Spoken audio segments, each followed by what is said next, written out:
Randy Pausch in the last lecture said, "Experience is what you get when you didn't get what you wanted, and experience is often the most valuable thing you have to offer." This is the Producers Lounge Podcast, lucky episode number 13. I'm your host, Richard Tucci, and on this week's episode we have producer Thomas Quinn, a writer for print and television, and a documentary producer and director. He received an MFA in writing from the American Film Institute, worked as a story analyst for Universal, DreamWorks, and HBO, and was an entertainment reporter for a weekly Los Angeles magazine. For 15 years, Tom has traveled the world, producing for the Discovery Channel, the History Channel, National Geographic, Travel Channel, BBC, and others. And in 2005, he received 2 Emmy nominations as both writer and producer of the History Channel documentary, Time Machine, Beyond the Da Vinci Code. So sit back, relax, and enjoy a sit-down in the lounge. Would you like something to drink? A little water just to have on hand would be great. Sounds great. So, also, one of the interesting things I wanted to try, this is something new. I tried this I actually tried this. A friend of mine, Zach, had this thing called bonfire sessions. Yeah. And what he did was he had, basically people came up and did like a little performance piece. So what I did was I took 3 random suggestions from the audience, and as a producer, I crafted a pitch in front of everybody and tried to pitch it to them as a full movie. And if you're interested, and if you're down, I'd like to give you 3 random suggestions. Okay. And you craft a pitch for that. Okay. I used to work in the studio system long ago. There you go. I was a script reader for the studios. All right. And so I spent 8 years doing that for HBO and DreamWorks and all those guys. Okay. So I know about pitches. Cool. Like an example. Give me an example of how it would work. Well, like for me, like the 3 suggestions I got were, in the land of hope there is no winter.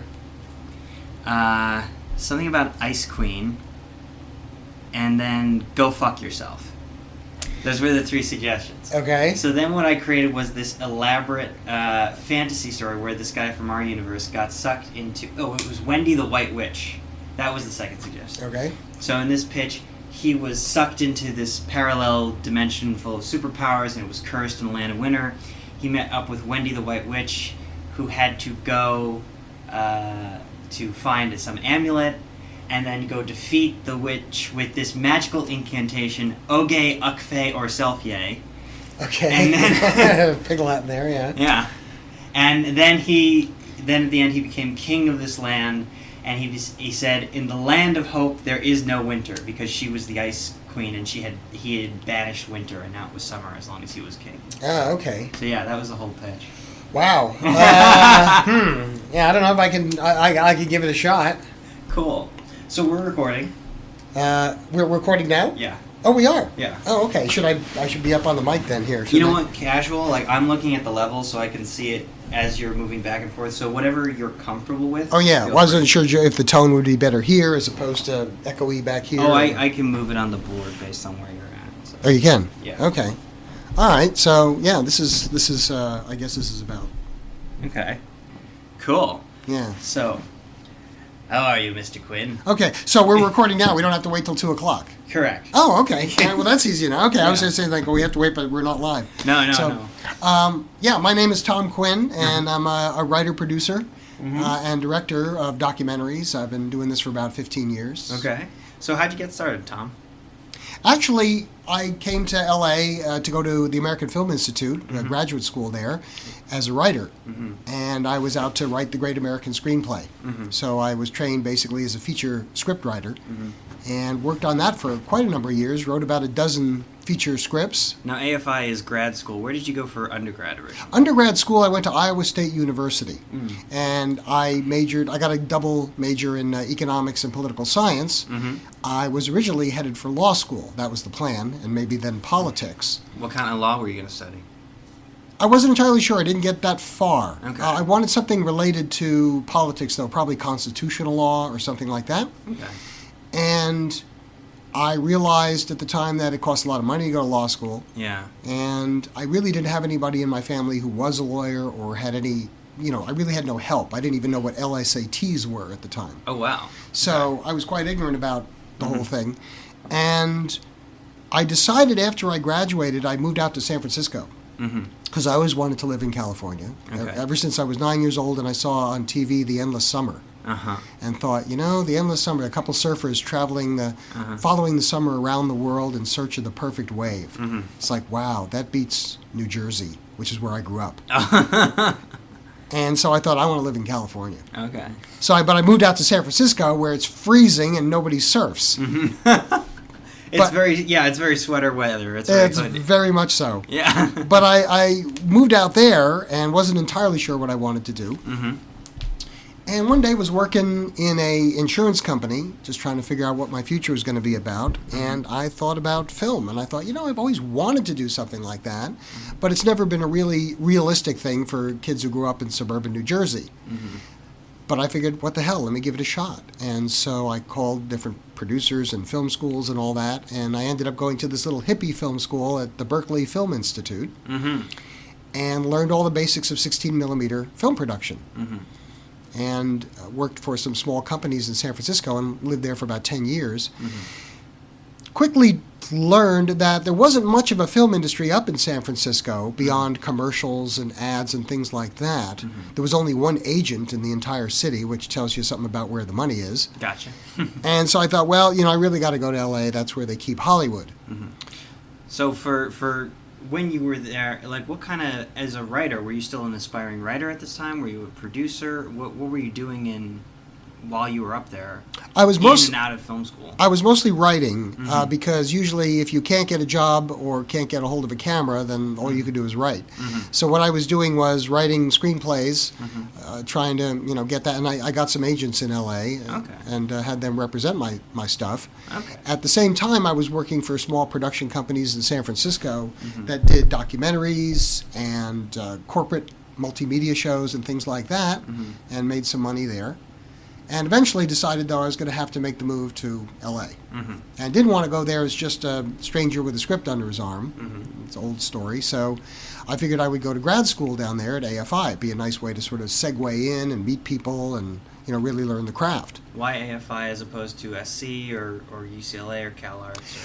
Well, because USC and the others are full-blown universities, you've got to go through the whole college admissions process. Whereas AFI is sort of an academy, and you can just apply directly to them and send your stuff in and, boom, you're in or you're not in. And so it was a more straightforward thing. I was also told that AFI was very much in the underbelly of the industry. I'd say USC is probably a little better placed, simply because they have more graduates in the industry at this point. But AFI was still a good place to go. And it was also more affordable at the time. So it's also very picturesque up on... Oh, it's lovely. Yeah, it's a beautiful campus up on just above Franklin Street. So I ended up applying, and I got in, but I didn't have enough money to go. And also I was going to have to buy a car to move to LA. I didn't have one in San Francisco, so I couldn't go. I had to turn them down. But then over the next 3 years, I was able to get some good writing gigs for corporate media, and I made good money doing that, and I now had the money to go. So I applied again, and I got in again, and this time I moved and went. And I went as a writer fellow. And like I say, I was working on the Great American Screenplay, wrote about a dozen of them. Most of them ended up under the short leg of my desk. What kind of stories were you attracted to? Oh, I liked science fiction and action. I liked kind of thoughtful science fiction things. I wrote one about a kid genius who, wrote a computer program that ended up taking over a college campus and... like an early computer virus kind of story. I did one called The Sirens of Mars, about a man who was stranded alone on Mars and tried to make it scientifically accurate and sort of a survival. Cool. Sort of like that film, the guy who was trapped, how many days was it, 154 days or whatever it was, where the guy was trapped out in the canyon by himself. Oh, 127 hours. 127 hours, yes. That's what it was, yeah. And it was kind of like that, except on Mars. But anyway, so I tried these kind of challenging premises, these kind of offbeat story ideas. And I managed to get one feature film produced because a woman I knew, Mimi Lesios, who was an action, she was a female kickboxer actually down here. Oh, okay. And she's known as Magnificent Mimi. And she is big on the Asian circuit, kicking butt, for live audiences. And she also made a lot of her own low-budget action films, kind of like Chuck Norris kind of films. And so she wanted a movie written that sort of exploited her talents. And she had written some other and produced some other low-budget movies that she had made. And so I wrote a script for her. And it was about, she was a female cop who had gone through a traumatic experience and divorced her husband, who ended up becoming abusive, and he ended up becoming part of this sort of white slave trade kind of thing. Holy shit. And she ends up coming back from this traumatic experience and kicking butt and taking vengeance and so forth, both on an evil guy and her ex-husband. So we wrote that, and it ended up getting produced. And I don't want to say that it was, it came off as kind of cheesy, but the AFI is thinking of transferring it to flammable nitrate stock. So that gives you an idea of where it's at. But I'll have to tell you, the movie came out in the late 90s. And it made the circuits, and over the years, I've gotten residual checks. Oh, wow. Just like $1,000 here, $1,000 there, out of the blue. And I'm one of the few writers I know that actually got paid residual checks from stuff he wrote. Because that doesn't happen too often these days. Who's the distributor on it? I have no idea. Oh, okay. She kind of picked up the ball. After I wrote it for her, I was not involved in the production. Gotcha. So I have no idea. All I know is these checks arrive every once in a while, and I don't ask questions. So you must have gotten into the guild early then, or? No, I'm not in the Writers Guild. Oh, you're not? I never joined the Writers Guild because there wasn't an advantage for me. This was a non-guild job, this particular feature. But what ended up happening was I became a scriptreader for the studios, because it's a good thing to do while you're trying to write scripts, because you see what else is out there. This was in the 90s still? This was in the 90s. Okay. And I worked for HBO, and then when the head of HBO went over to DreamWorks, when that started up, I was brought over to DreamWorks and worked for Robert Zemeckis and Steven Spielberg, and was reading for them. Nice. And ended up writing coverage and reading about 3,000 screenplays over about an 8-year period. Holy shit. So I got a real good idea of what was out there.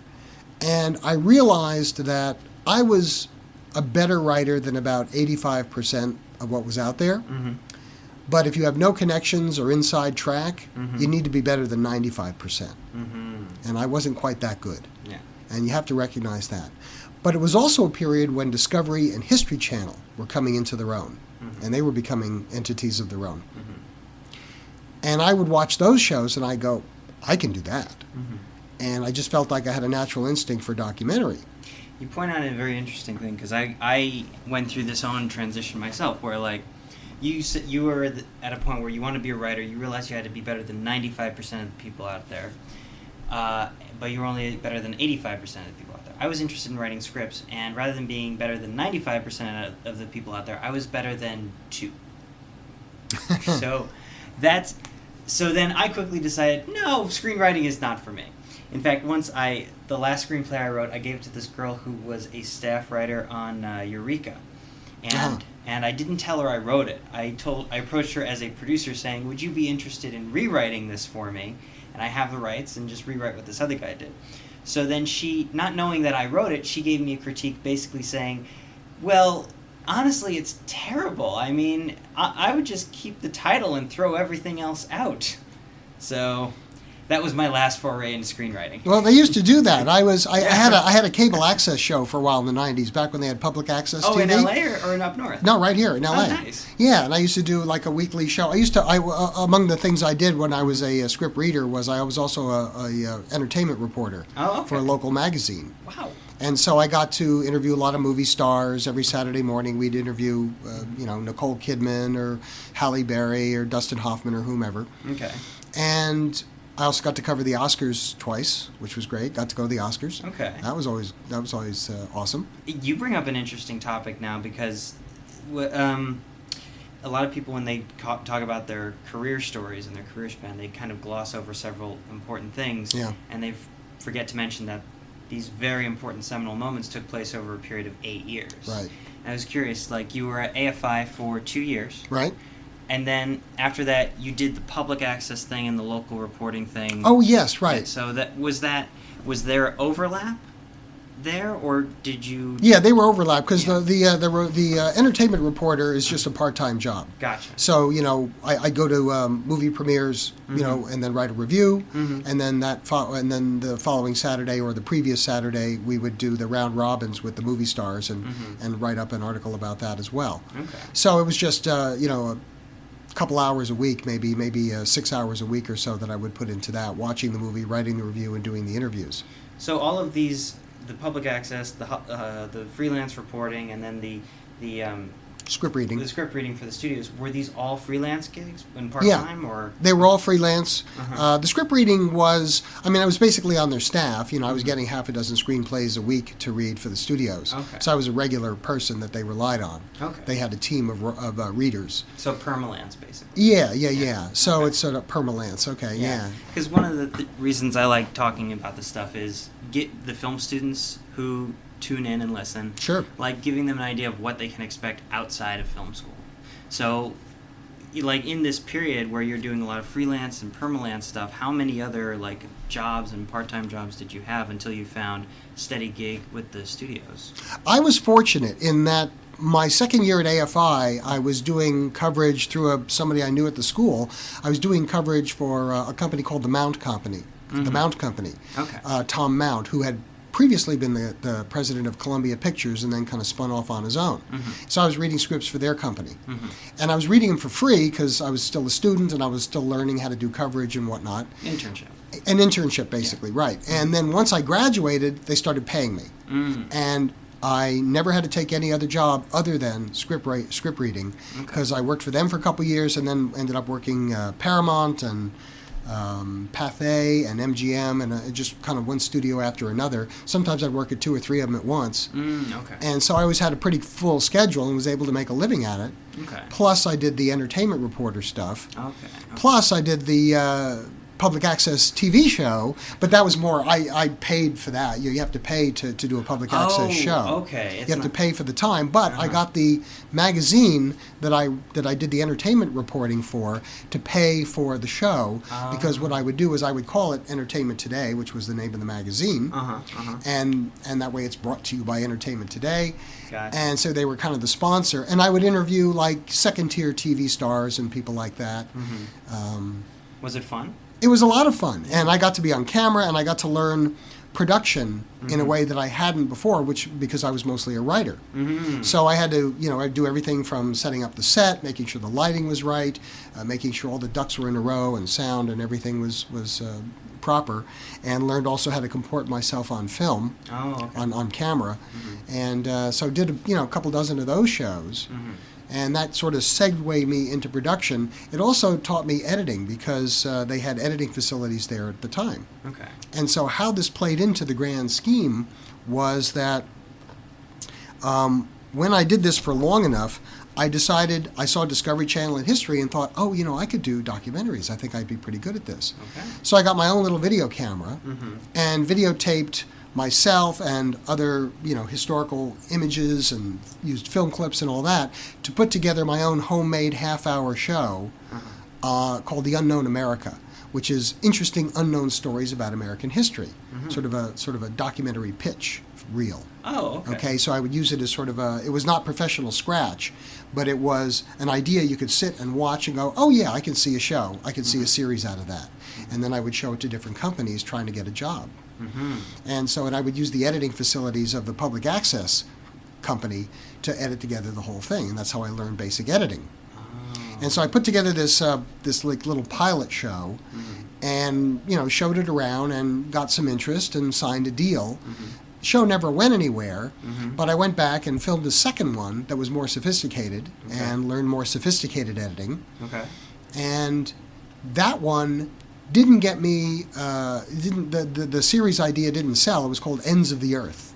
And it was a collection of stories of how different cultures thought the world was going to end. This was before the millennium. Like an apocalypse medley. It was kind of like that, yeah. It was before the year 2000, so there was a lot of millennium shows that were on at the time. So it was like, well, will the world be destroyed by a natural catastrophe or war or plague or whatever? And it was all these very sensational sort of ideas.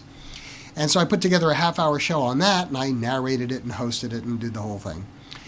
and sent it out to about 30 documentary companies. About 5 of them answered. Oh, wow. 3 of them said no. 2 of them interviewed me, and 1 hired me. Oh. They didn't do my show, but they said, well, you obviously know how to write and edit, so we'll hire you to write and edit a show that we've already got going. And they had this show called Beyond Bizarre, which was on Discovery Channel. Oh. And it was this globe-trotting show where they'd go and find people who do things like, have themselves, in the Philippines, there's these guys that have themselves crucified every Easter. And they actually have nails pounded through their hands, and they go up on crosses. Or other cults where they beat themselves bloody, for penance. Yeah. Or some guy, some millionaire in Mexico builds this bizarre Xanadu type place for himself with all these kind of optical tricks around it, and just weird ass stories, from the far flung reaches of the world. And it was a great show to work on. And so what they would do is give me a big stack of footage and say, write up a 10-minute segment about this weird place.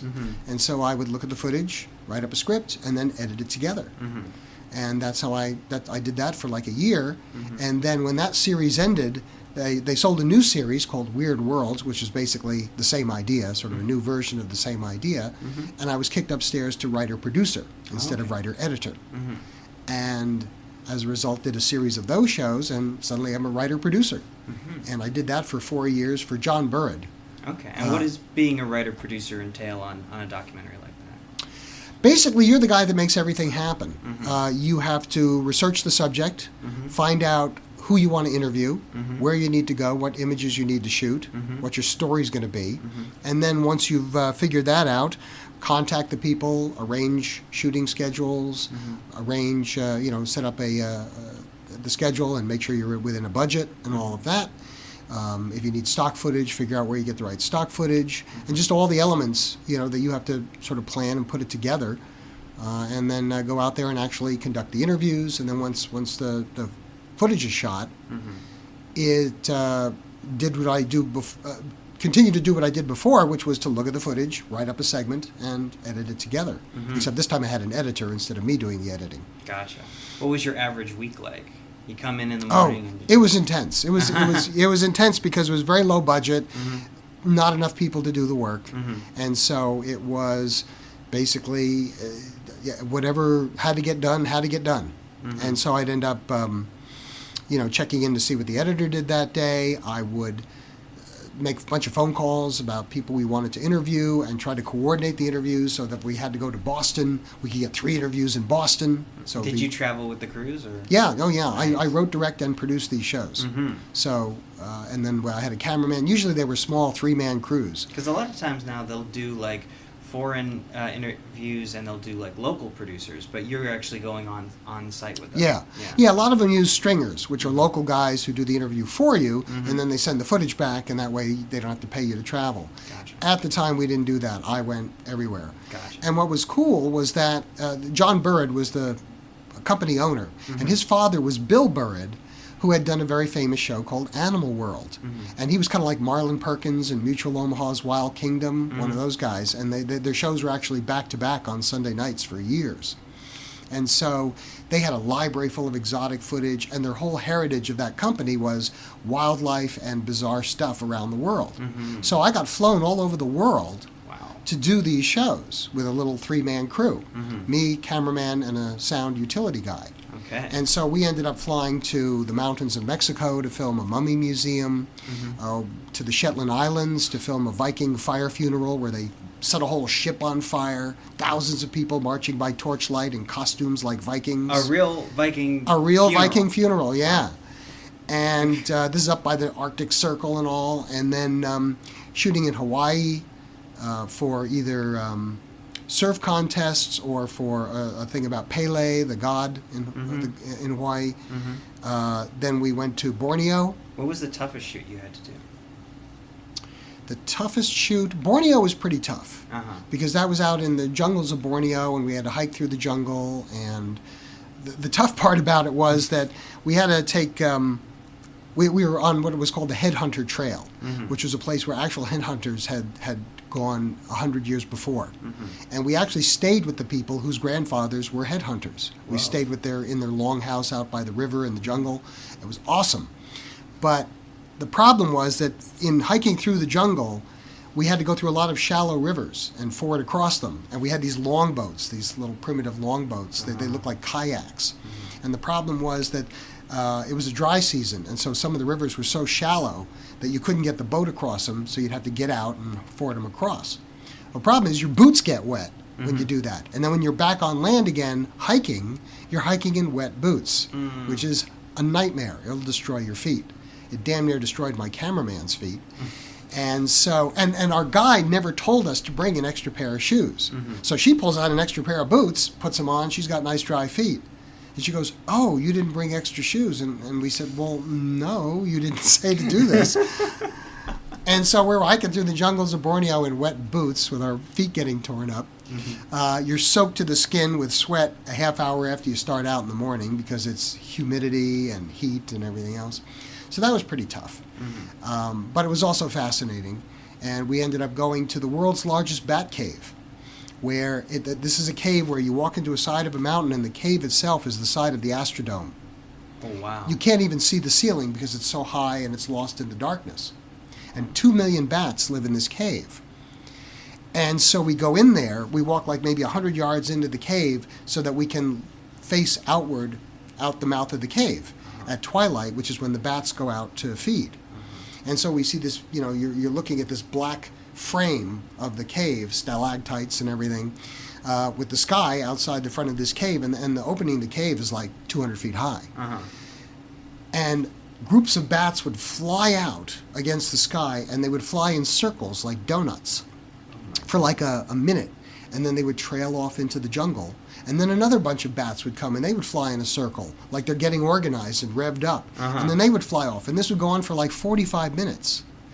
And then on top of this, one whole side of the cave, if you walk in from a certain perspective, one whole side of the cave, in a completely natural formation, no human involvement at all, it looked like an exact Mount Rushmore perfect profile of Abraham Lincoln.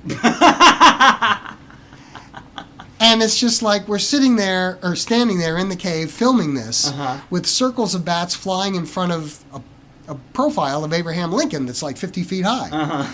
And we're just looking at each other like, does it get any weirder than this? And then once the sun set, we had to march back through the jungle at night, where it was raining and thundering and lightning and everything, to back to our hotel. And that was rough. And your clothes would chafe. My thighs were bleeding because we were marching for 8 hours in this humid situation. It was rough. But anyway, so we had a lot of adventures like that all over the world. And often had a lot more fun, shot in Italy, shot in France, England, all over.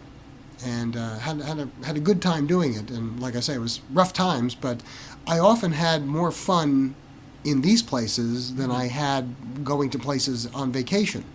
Because you actually had to do something. You had to deal with the people, you had to arrange things, you got to go to places a lot of tourists don't get to go. And so it was a really fascinating globe-trekking kind of job that you don't have so much anymore, because now everything is reality. So now you find one small universe, whether it's Axemen or Ice Road Truckers or swamp guys or whatever it is, and you find sort of one locality, and you find these working class hero guys, and you just hang with them all day, Deadliest Catch or whatever, out in a tuna boat in the North Pacific, God. And you just find this one world that you hang with for a while. And that's very different from what I did, because we got, sent all over the place. So we had a nice variety of stuff while that sort of documentary filmmaking was still around in greater abundance. Whereas now, most everything is domestic. You're filming people doing makeup or hair, or, families fighting, or teenagers living together and scratching each other's eyes out. And so I'm glad I got into the business while that sort of thing was still available. And we also filmed in places like New Jersey. Exotic New Jersey. I did a pilot. One of the shows, because Bird Productions was a very far-flung nature kind of show, Discovery often came to Bird for those kind of travelogue shows. So that's why I got a lot of that kind of work. And I knew how to travel well. My parents grew up traveling and all that, so I had that kind of bug in me. Okay, let's talk technical details. If I'm gearing up, and let's say I want to be a producer that does what you did, and I want to have my pack, my all-purpose travel bag, what would I have in it for traveling? First thing you want to try and do is wherever it is you're planning on going, try to find a local person, a fixer, who just knows the territory, and they can tell you, remember to bring this, that, and the other thing, what shots to get, that sort of thing. Mentally go through your whole shoot. Say, okay, we're going to get off the plane, we're going to drive here, we're going to do this. Remember that we arrive here at this time of day, and it's going to take 2 hours to get there. Make sure we want to get there before sunset, because otherwise it'll be too dark to shoot or whatever. And sort of mentally go through all the stuff. Where are the power outlets? Are there any power outlets? Can we recharge batteries anywhere? Are we going to need special protection for the cameras? Is it going to rain a lot? What kind of weather are we going to have? That kind of thing. And so your local fixer person can often make hotel arrangements and things of this nature, set up transportation for you, and also give you, warnings of what it is you have to shoot. And so they'll help you fill out your bag. You're obviously going to want your passport. You're going to want, again, it depends on where you are. If you're in a cold climate, obviously you're going to bring the appropriate clothing. You want to have things like, I like to bring things like DEET, mosquito repellent, of course, because, you can get eaten alive in some of these places. Portable stuff like little portable flashlights, a lot of batteries, things of that nature. Because a lot of times when you buy batteries in the third world, if it's still politically correct to say that, the batteries are lousy. You buy a regular AA battery and it'll last for a day, because they don't store them well. And I was always able to pack fairly quickly. There's sort of a core package of stuff, basic changes of clothing. I like to have a special box within my suitcase just for the technical stuff, things like camera, radio, electrical things, a monitor, these sort of things. And like I say, mentally going to go through each day of the production and think about, okay, I get up, what time, how long is it going to take to get here, how much money is it going to cost, do we have the right currency, can you get change, can you exchange your money, all these, just every detail you can think of, and make a list of these things to prepare for it, and then bounce it off of your fixer. Another thing we used to do, and again, this comes from the very low-budget universe of documentary filmmaking, where we only had a 3-man crew. We would go somewhere like Florence to shoot a museum in Florence. And so we'd fly to Italy. And the first thing we do when we get to the hotel is make friends with the bartender in the lobby of the hotel. And aside from the obvious advantage of getting cheap drinks, usually the bartender knows some local guy who doesn't have a steady job. The one we met in Florence, he had a friend who was a sculptor, which means this guy doesn't have a regular job. But for $100 a day, he'll drive you anywhere. So, plus lunch and fuel. So for $100 a day, you've got a driver and a guide and a translator. And a sculptor. And a sculptor, because you never know. And so he took us all around Tuscany, and he took us to a friend's vineyard, and he took us to this medieval village, and these kind of places where we wouldn't have known about had it not been for this local guy. And he was able to tell us about traffic rules, and he knew how to drive in Italy, which is a experience all its own. Yeah, so you end up with these kind of economic ways of getting people to help you and multitasking. And even then, you run into stuff that's problems. Like when we were shooting there, we had our battery recharger die. And so it's like, we still had days of shooting left. What are we going to do? And so I had to actually go through a recycler that was written in Italian. And I don't know Italian. But I knew what Sony was, and I knew the model of recharger we were looking at. And so I'm going through the classified ads, trying to look for these things, and finally found one, and found a local shop where they had this available, and were able to to borrow the recharger for there and save the shoot that way. But you had to do that. We're sitting in a laundromat doing our clothing, and I'm looking through an Italian recycler for battery rechargers. Not something you can prepare for, but something you have to do. Very, very much so. So when did you see, how long do you think it took for this transition from documentary to just reality soap opera? How long did it really take for that to hit you and hit hard? I mean, it had always been this sort of creeping thing ever since the early 90s and Big Brother on MTV. I think that really got it started. You mean Real World on MTV? Or, I'm sorry, Real World. Yeah. Right. Big Brother was a reincarnation of that idea, yeah. And it started with that, and it was kind of a unique thing. It began with the writers' strike back in the late 1980s. And without writers, producers had to come up with new ways of doing shows without writers. And they came up with this reality thing, which is where they just follow people around and then edit together the show. And as time went on in the 90s, more reality things, they discovered, hey, this is a cheap way to make TV. And they ended up... you find little worlds to follow, and initially there was no writing. As it ends up now, they're written. They're coached and they're designed. But originally they were just following people around and seeing what they did and finding these little weird pockets of activity. I would say it really didn't hit me hard. I was able to avoid any real impact of reality programming up until about maybe 5 years ago. And then it just became so pervasive. And it's eaten up so much of the time on the cable schedules now. So right around when the recession hit. Yes. Well, even before that, I would say. Maybe around 2005, 2007, somewhere in there. I was still doing lots of full-bore documentaries at the time. I did one about the Da Vinci Code we shot in Europe. I did a Discovery Shark Week show in 2007 or 8. And so there was still plenty of that kind of work for me anyway, back then. As these last 5 years have gone, there's been less and less of what I do because it's expensive, because it's foreign, and we just don't like foreign stuff. Even news is not as much foreign as it used to be. This is true. Yeah. And, it's all about money. And Discovery, started buying full into the reality stuff, their version of reality, like I say, Axemen or whatever particular shows they had. And some of them can be interesting. Survivor, as a kind of game show thing was interesting for the networks. But so with less and less on their schedule of that sort of thing, I started doing more things for Science Channel and those guys because they still did more of the older style straight documentaries. And so I've done a few things for them since. But in the last few years, it's gotten tougher to find things just because, and I found myself end up working for foreign companies. So I ended up doing the Shark Show for Natural History New Zealand. I went to New Zealand for 3 months and lived there to make the Shark Show. And which was great. That's the actual title, the Shark Show.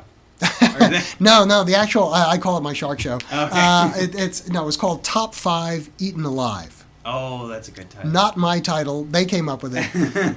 But it was basically 5 true stories of people who were actually eaten by 20-foot sharks and survived to tell the story. Wow. And originally, it was going to be a straight science kind of show. And they had a guy named Mike Bonna, who just did the Megalodon show that was on recently on Discovery. He was a shark expert and also a producer. And so he was the one going to do the show. And I think he's Aussie. And so he was going to do that. And then Discovery changed their mind and decided they wanted to do a dramatic recreation show. And I had a lot of experience doing recreations. Because I had been supervising producer and writer of a series called Mostly True Stories, Urban Legends Revealed. And it's actually the series, it told the real story behind famous urban legends. We did like 100 of them. And it's the series from which Mythbusters was a spin-off. They saw our show and thought, "Oh, we like your show. We like the demo part of the show the best, so we're going to do a series just with the demo part." And they got the special effects guys, and that became Mythbusters. But we did the shows where we would do 10-minute segments. Each one would be an urban legend. And the first 3 minutes of each segment would be a dramatic recreation of the story you've heard all these years. Alligators in the sewers of New York, or some guy is drinking in a bar in a strange town. A woman slips him a Mickey. He wakes up in a bathtub full of ice with a missing kidney. That happened to me. It did. I hate when that happens. Oh, yeah, it's terrible. And it can only happen so many times. I know. I'll never go back to Kansas. So anyway, so I had a lot of experience directing and producing these recreation kind of shows, and from that I got a job doing a show about the Da Vinci Code, and that was we recreated the crucifixion of Jesus and medieval knights and all this kind of stuff for History Channel. And we got 2 Emmy nominations out of it, one for my writing and one for producing. So that was great. Got to go to the Emmy Awards and hear my name. And I got beaten by Ken Burns, though. Oh. That hack. But I'm not bitter. Yeah, he won for, what was it, Unforgivable Blackness, which was about a black fighter in the 1930s, fighting against oppression and racism and so forth. So we didn't have a chance. Gotcha. We just no way. But got a couple Emmy nominations. That's pretty respectable. Yeah, that's good. You're happy. Yeah. And do you get it like a certificate from? You do. You do. Yeah, okay. I got 2 of them. I got 2 of these nice manila certificates, saying, well, you didn't get the statue, but here. Nice. You were nominated. So that's very nice to get. Yeah. Oh. And we did that show. And so I had all this recreation experience, and so apparently somehow Natural History New Zealand heard about me. I don't know how, but they called me and they said they decided to make it a recreation show.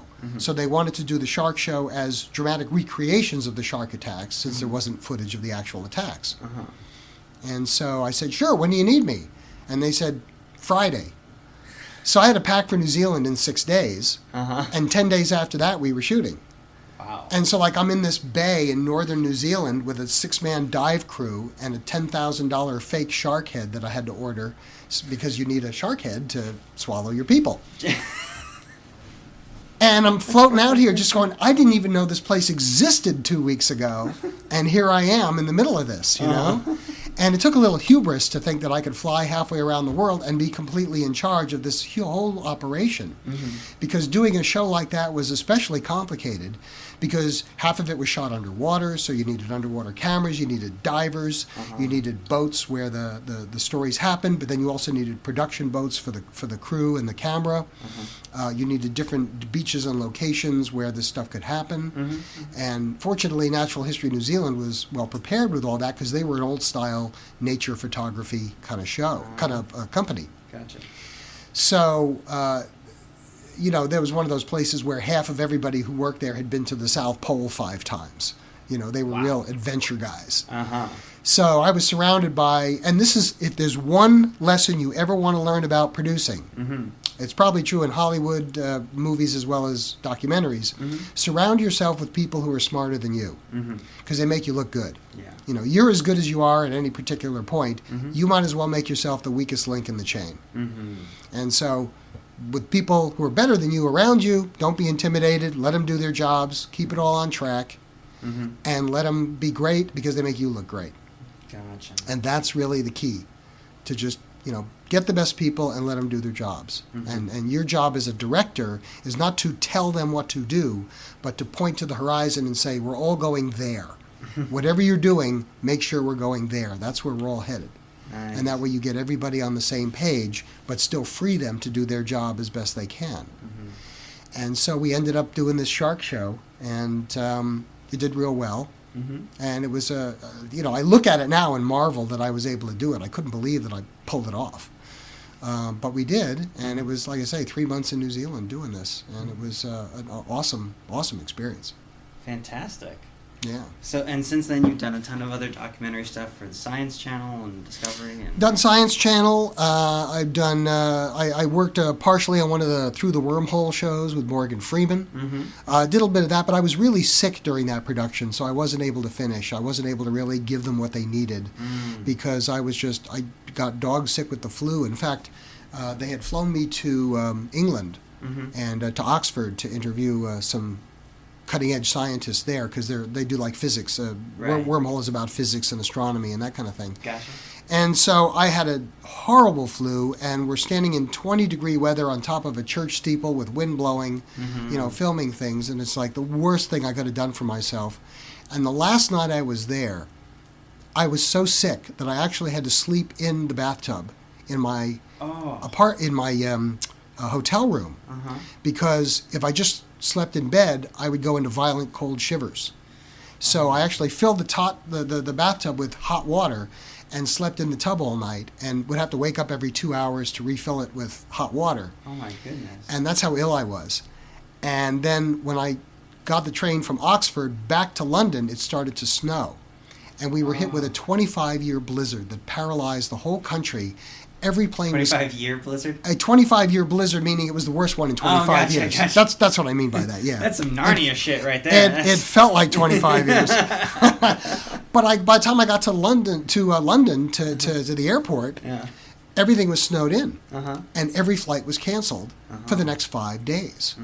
And so I was stuck in a hotel for 5 days. Dog sick, waiting to get the hell out of there. Oh my goodness. And even the London Underground was paralyzed by that point. And so finally was able to fly back on Christmas Day and finally got back to the U.S. But it was just the stars were not aligned, for me on that one. That was a tough one. Gotcha. The people there were great. James Younger and Revelations Productions and all was really good folks. But anyway, so I did that, and then have done a couple other things since then. And you also wrote a book, too. I did. I wrote a book. I decided to take 6 months off and write a book because it's called What Do You Do with a Chocolate Jesus? Now, that's a very, possibly inflammatory title.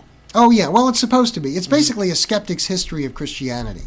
And but it's written funny, so it's sort of like a Daily Show does the history of Christianity. And the most common comment I get is that people laugh out loud. Oh, good. So, which is good because the comedy part's a lot harder than the history part. And basically what I'm doing is a sort of an extension of what I do with documentaries, which is I'm kind of a debunker. So I go in and whether it's the Da Vinci Code or Angels and Demons or whatever, let's look at these allegations of what happened in history and let's deconstruct what really happened versus what people say happened. That was with the urban legends I did that, and with Da Vinci Code and all that. So it was kind of in line with what I was doing professionally anyway. And except you can't get something controversial like this on television generally. And so what I did was to do a funny history of going through the Bible and what Jesus actually said, and then the growth of the church, and then the role of religion in the founding of America, what really the founders thought versus what pious people claim they believed, and did it all with this kind of funny, irreverent sense of humor. And I called it What Do You Do with a Chocolate Jesus? Because that's kind of what's got to be started. Back when I was in college, a friend of mine, a party buddy of mine, had become a born-again Christian. And so I went down to Florida to visit him on a spring break. And he took me to this Christian revival fair. And there were big white tents full of people who were there to witness on how Jesus had healed their ills or saved their marriages or warned them not to vote for a liberal congressman or whatever Jesus does. And while I was there, they had carnival rides and music and all this sort of stuff. It was like a carnival. And they had all kinds of churchy paraphernalia for sale, including a hand-sized portrait of Jesus made of chocolate. It was one of those, where they have like the metal tins wrapped in chocolate, wrapping chocolate. Yeah. It's kind of a picture on the outside. It was like that. And of course, the first question that came to mind is, what do you do with a chocolate Jesus? Do you share it with 12 friends as the last dessert? Does it turn into the flesh of Christ when it hits your lips like the Eucharist? And if so, does that make it okay for a low-carb diet? And so I started asking these irreverent questions, and it kind of got me into this sort of irreverent deconstruction of fundamentalist religion. And I originally wanted to make a film about it, to do a documentary. But where do you air something like that? Nobody's going to put it on the air. Yeah. So I decided, and also that I had more to say in it than I could fit in a film. And also Bill Maher was doing a film about his thing, Religulous, yeah. Right. I tried to get a job on that film, but it was too late. And so I decided, you know what? I always wanted to write a book about this stuff. Let me take 6 months off and write a book. And so that's what I did. And, it came out, and I've been promoting it. The hard part is promoting it. The easy part is writing it. But I've gotten good reviews. I got like 4.5 stars on Amazon. Nice. And then I took a few months off to do the audiobook version of it last year. So that's, if you don't like to read, and you're in LA and you'll drive all day, you can listen to it.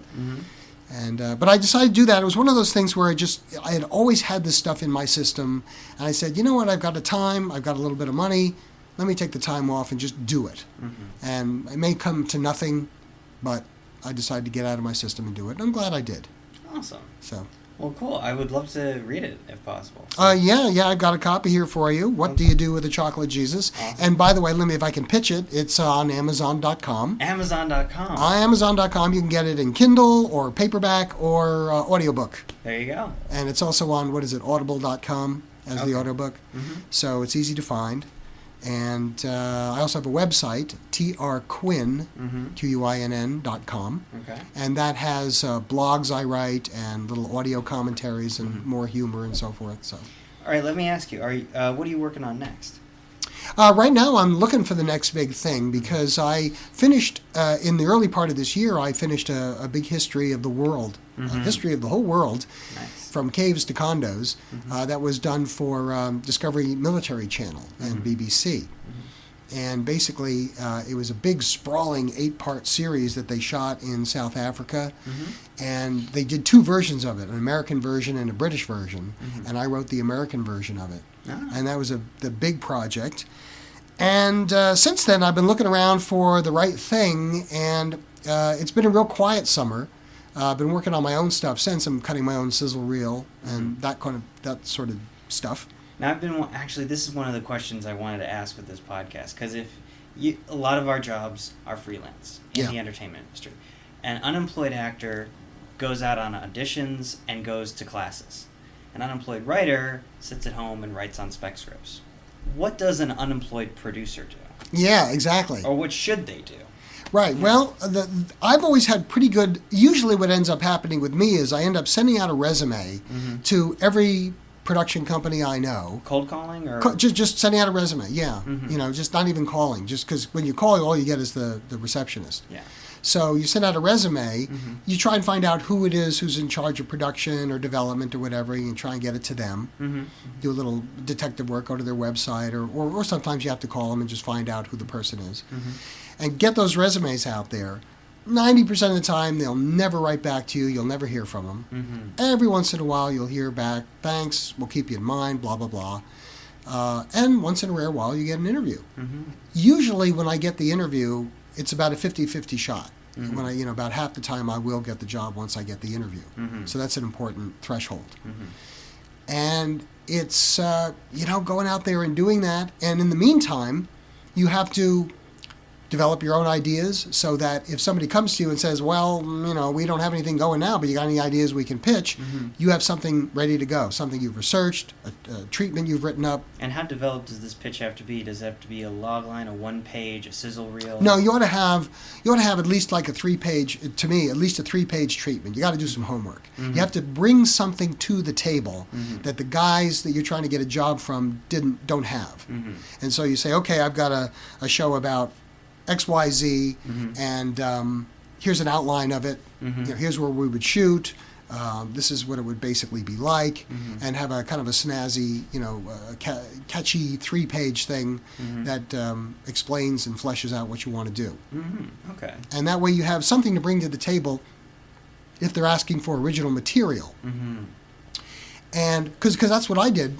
I kind of go back to what I did that got me into the business, which is to just made my little home video, spent $1,000 making my funky little homemade video, but it showed that I knew how to write, that I knew how to cut, that I knew what a finished show looked like, and that it was also a good idea. And so you may peddle the idea and they'll say, well, we don't like your idea, but you obviously know your stuff, so we'll hire you to do our stuff.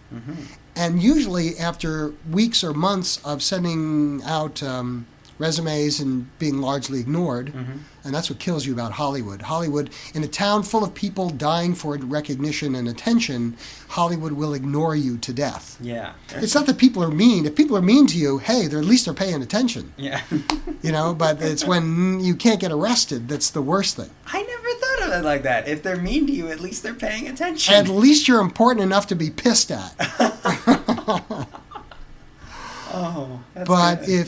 if they ignore you, that's the worst. Because hell, I could manage a Safeway in Iowa and be ignored. Yeah. So so that's the tough part. But usually I end up putting these things out there and talking to friends and say, hi, how you doing? Got anything going? And usually it's no.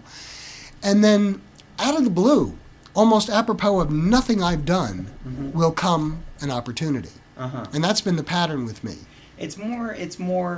It's not the classic Hollywood fable of like, you kid, I discovered you in a restaurant, I'm going to make you a big star. Yeah. It's more the slow build and momentum over years that you finally put together a castle rather than a quick McMansion. Yeah. It's not a big. You don't hit a home run necessarily. You hit a double, and then they say, okay, well now steal third, and then and you get bigger and bigger projects. And then there's been times also where, because I had done enough shows at Discovery, there were some executives at Discovery back in Washington who knew about me, and so if they had a religion show, they go, oh, Tom knows religion, call Tom. And there's been a couple of cases, like that's how I got the History of the World show. They knew I had done history, so they called me up and said, you're good at history, can you do this? And, I did a demo, they gave me like one act to write as a demo for what they were up to, and they loved what I did, and so then I got to do the whole series. Nice. And so things like that work sometimes. So there are occasions where I work directly for Discovery Channel, and then most of the time I work for production companies that are hired by Discovery Channel. Because that's one thing producers need to know. If you've got a great idea for a show, it's not just a matter of convincing them it's a great idea. It's also a matter of, why should you be the one to do it? Okay, we love this idea about, people getting eaten alive by sharks, but why should you be the one to produce it? Why not some other guy we've hired to do shark shows? And so you've got to prove that you're the one who's the best to do it. Usually what you want to do as a freelancer is you pitch your show to one of the companies that works for Discovery or History Channel, and those companies tend to have reputations. So if you've got a shark show, you go to a company that does shark shows. If you've got an astronomy show, you go to the companies that do astronomy. If you've got a reality show, you go to one that does reality. And then they hire you to produce the show for them once they get the okay from Discovery, and Discovery provides the money. And that's usually how it works. Let me ask you, earlier I gave you the 3 pitch suggestions. Oh man. All right, here we go. You wanna give it a shot? Sure, we'll give it a shot. What do you got? Just to recap. All right. The suggestions were: Where There's a Will, There's a Way, Narcoleptic Concert Pianist, and the genre of film noir. Okay, where there's a will, there's a way. Okay, so you have to have a character that is determined against all odds to accomplish something. That's the essence of that. A narcoleptic concert pianist. Yes. So you can fall asleep in the middle of a performance. Okay, so obviously he doesn't want to do Brahms' Lullaby. Let's see. And what was the last one? The last one was the genre of film noir. Film noir. Okay, so we have to have some of suspense and evil and looming threats and that kind of thing. High key lighting, shadows, mobsters, that kind of thing. So how about there's a concert pianist who's struggled his whole life with this narcolepsy, and it's held back his whole career. And he's finally got a shot at the Hollywood Bowl, and he gets to do a show at the Hollywood Bowl. But he's nervous as hell about, this is his big shot, but if he falls asleep, he's doomed. It's the end of his career. So what does he do? So he contacts like a friend of a friend who's kind of a mobster. Okay? I'm thinking like a 40s film noir mobster kind of guy. 40s film noir monster? Yeah. Mobster. And he hires the guy. Okay, who would play the mobster? Oh, God. Let's see. How about Steve Buscemi or somebody like that? How's that? That's good. And he would pay the guy to sit in the audience at the bowl, armed, and pay him to basically take him out if he falls asleep. Mm-hmm. And so that's his motivation to stay awake through the performances, is the fact that as soon as he nods off, he's going to die. And so, that's our sort of suspenseful, he's playing, and, you can see the close-ups of him maybe wanting to nod off, and he's struggling through it and everything, and then he's kind of sweating because the mobster guy's there sitting in the front row of the audience, kind of with his white tie and his black suit. And that's what he does. That's how he overcomes his problem. Cool. Well, thanks for coming, Tom. Well, I appreciate it. It's been a great time. My pleasure. Cheers. Cheers. And that's all, folks. Many thanks to my guest, Thomas Quinn, for a terrific interview. Check out his book, What Do You Do with a Chocolate Jesus, on Amazon.com. You can also find out more about AFI, Religulous, and several of the other things we talked about by visiting the links for this episode on our website. Our banner image this week is by myself. Our music this week is Song d'Automne by L'Acte Swing, courtesy of freemusicarchive.org. Please check out their website at freemusicarchive.org. We're starting to grow our Producers Lounge community, so if you'd like to submit either jazz music or banner photos for an episode, post a link on our Facebook page. So we've run about 13 episodes to this point, but unfortunately things are getting ahead of me. As some of you know, I had a car accident a couple of months ago, and with physical therapy, the podcast, projects, and everything else I'm involved in, it's a little too much. And sometimes you have to prioritize your life and put your health first. So the Producers Lounge is going on hiatus. But this is not the end. Plans are already in the works to come back and come back strong in a couple of months. We will be coming back with new guests, a subscription option for iTunes, new music, new photos, new quotes, and more one-of-a-kind insight into the world of film and television. So, like us on Facebook at facebook.com/theproducerslounge to get all the latest details on when we come back. Remember, you show your support for films by not downloading them. You show your support on Hulu by clicking on the commercials, and you show your support for podcasts by liking and commenting. Thank you again. I'm your host, Richard Tucci. Join us next time for more cocktails and questions, and until then, keep producing dreams.